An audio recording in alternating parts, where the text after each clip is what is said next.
Anne Boleyn spent over 1,000 nights sleeping next to the man who would eventually order her execution. Behind those closed palace doors, being queen was not a dream. It was a desperate, nightly fight for survival. Today, we're uncovering the censored reality of Henry VIII's true nature and the chilling details that turned Anne's nights with him into a living nightmare. Even without Henry, trying to fall asleep in Tudor castles was already hard enough. The fault was in how they were built. Buildings had plenty of cracks and openings, especially in kitchens and food stores. These places attracted something that carried bacteria and viruses harmful to humans. It also made irritating noises that haunted Anne and other nobles every night. People heard it under floors, inside walls, and even above ceilings. Nobles complained, but nobody panicked. It was an unavoidable fact of life, and they could not do much about it. Historical evidence shows that Henry had to periodically move his court to different residences so that palaces like Hampton Court could be cleaned of mice and black rats that scratched and scurried all night. But this was only the innocent beginning of the challenges Anne faced in a royal bed. As unpleasant as the rodents were, Henry himself was far more problematic. Every night, Henry struggled with something embarrassing. His body produced something that we can only imagine how much it made Anne uncomfortable. Everyone imagines Henry as an obese old man whose paranoia led him to execute over 70,000 people. While this is correct, it's not the full story. When Henry first laid eyes on Anne, he was considered the Adonis of 16th century Europe, a figure from Greek mythology, considered to be the ideal of male beauty. Even men were fascinated by Henry's appearance. The handsomest potentate I have ever set eyes on. He was young, healthy, and muscular, but then came the tragedy that changed absolutely everything. Henry trained obsessively in hunting, jousting, and swordsmanship. It was part of demonstrating masculinity. Unfortunately, it did not end well. In 1536, Henry had a major jousting accident. He was thrown from his horse and crushed under it, leaving him unconscious for hours. It reopened old wounds on his legs that didn't heal properly, which made walking and exercising painful. While he wasn't as obese as later in life, he started gaining weight already when he was still with Anne. That would lead to very unpleasant experiences at night for Henry, and especially Anne herself, who had to endure it somehow without the power to say anything about it. The king and queen had little privacy, even in the bedroom. Servants and attendants often stayed in the bedchamber, helping the king or queen dress, attend to needs during the night, or be ready in emergencies. One of their tasks was also to make the bed warm and cozy for Henry and Anne. They would pile on multiple layers of heavy blankets and fur. The combination of Henry's body weight, close physical contact with Anne during sleep, and thick bedding would make heavy sweating inevitable. Henry's side of the bed and his nightshirt would be noticeably wet. There would almost certainly have been a strong, musky smell. The worst part is that this was not even the most disturbing aspect of it all. Henry's body betrayed him in even more ways during the night, with consequences that were deeply unpleasant for Anne. We have absolutely no historical records of how much Henry did it during his sleep, because writing this down could literally cost you your head. However, we can clearly come to conclusions based on the realities of that time and the biological knowledge we have today. It is probably the most overlooked detail of the private lives of any historical figure, yet it gives us a unique perspective on what someone like Anne really had to deal with in the same bedchamber as Henry. But before revealing it, we first have to understand Henry's diet. We are lucky here. Royal household accounts survive, so this is not guesswork. Henry consumed every day what most of us would now call a superfood, unaware that it was destroying his body from the inside. What doctors considered a remedy was, in reality, a slow poison. Vegetables were often seen as food for the poor, and they were nothing like what we have today. A Tudor gardener had to work really hard just to get some vegetables to survive. Most were smaller than modern varieties and came in dull, strange colors. Many tasted bitter and earthy as well. Because of this, Renaissance elites, including Henry, turned instead to enormous amounts of meat. Many of them pushed this habit to absurd extremes. Pope Leo X, for example, was especially known for his shockingly luxurious diet. He was famously gifted an elephant named Hanno. While thankfully he did not eat the elephant, the Pope's fascination with exotic animals extended to the kitchen, where rare birds and fish were frequently eaten. Henry also drank heavily with every meal, often beer and spiced wines, even at the end of the day. This had severe effects on his body, especially at night, since lying down worsened it. Anne likely dealt with it as politely as she could, maybe by rolling over, asking servants to air the room, or adding more blankets. High-fat, high-protein meals take longer to digest, meaning the stomach and intestines were working hard for hours after eating. Henry's diet was basically a recipe for significant gas and digestive issues.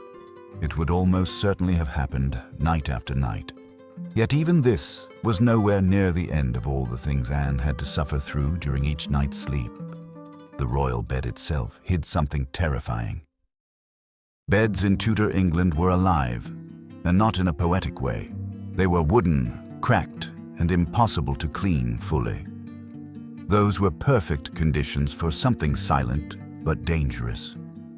The problem the Tudors dealt with was a near-global human experience, not a dirty Europe problem. It was also recorded in Chinese and Islamic medical texts, and there is archaeological evidence that it existed in sub-Saharan Africa and the pre-Columbian Americas. Across centuries, Europeans tried to deal with it in many ways, from Romans beating bedding with sticks to medieval people scalding bed frames with boiling water. None of these methods were effective. A real, reliable solution only arrived in the mid-20th century, and even that turned out to be temporary. Frequent laundering, soap, and hot water helped to some degree, but they had their limitations. The real breakthrough happened during World War II, when the right chemical compounds were introduced to fight it effectively. Entire buildings could be cleared for the first time ever. Today, the problem is globally patchy, almost gone in some places, still significant in others. In the Tudor era, there was no real way to escape it. Anne and Henry would likely wake some mornings to rows of itchy bites and bloody smears on their sheets. Bed bugs were common, but they were not the greatest danger lurking in their beds. Something else was far more serious. It lived on rats, cats, and dogs, and bit frequently. In 16th century England, plague outbreaks still occurred, and a single flea bite could, in rare but very real cases, be fatal. Yet even fleas were not the worst of it. Another creature commonly found in beds posed a genuine threat to human life. They spread disease on a massive scale, often with deadly consequences.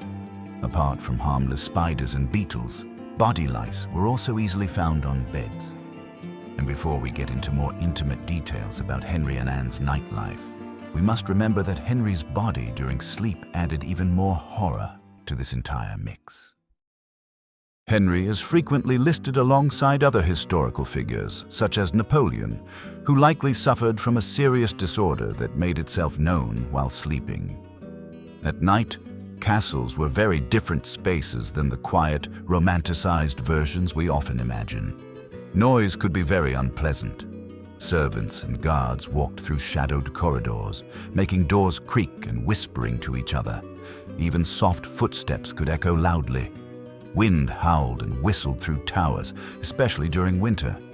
But Henry himself was also very loud. Historians and medical experts suggest he may have suffered from sleep apnea.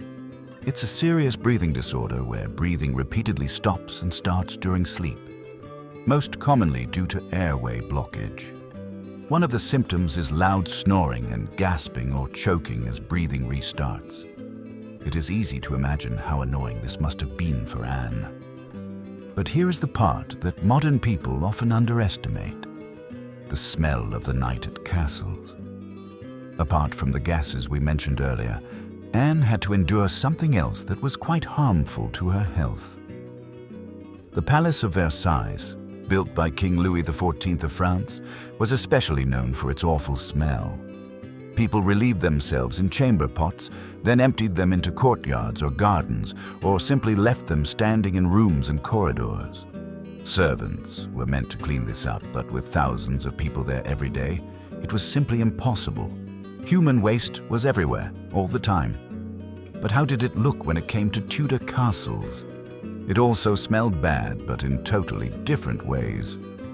One smell in particular was especially dangerous because it could irritate lungs and eyes, cause breathing problems, and even be fatal in poorly ventilated rooms. The odor left tiny particles on walls, ceilings, and bedding, creating a sharp, dirty smell that nobles got used to while sleeping. Even hair, nightgowns, and furs would soak up this smell overnight. Damp stone walls and large windows made rooms freezing in winter. Fireplaces helped keep the bed area tolerable, but they were not designed in the right way. Fires in open hearths were not very efficient, so smoke often lingered in the room before escaping through chimneys. But how did Anne and Henry find real intimacy in bed with all of this going on around them? And what did their private life really look like? It was, in fact, a psychological trap with strict rules that are difficult for us to understand today. We do not know the specific positions Henry and Anne used. What we can do, responsibly and based on evidence, is explain which position was overwhelmingly considered normal and recommended in Tudor England, especially among elites. In European kingdoms, the primary role of a queen was to produce heirs to the throne in order to keep the dynasty alive. This was far more difficult than people often assume, because fertility science was not understood. Even today, with perfect timing, a healthy couple has only about a 20 to 25% chance of pregnancy per cycle. In the early modern period, conception was believed to depend on correct bodily alignment, gravity, and the proper balance of heat and bodily fluids. Both the church and medical authorities recommended one specific position, believing it to be moral, natural, and effective.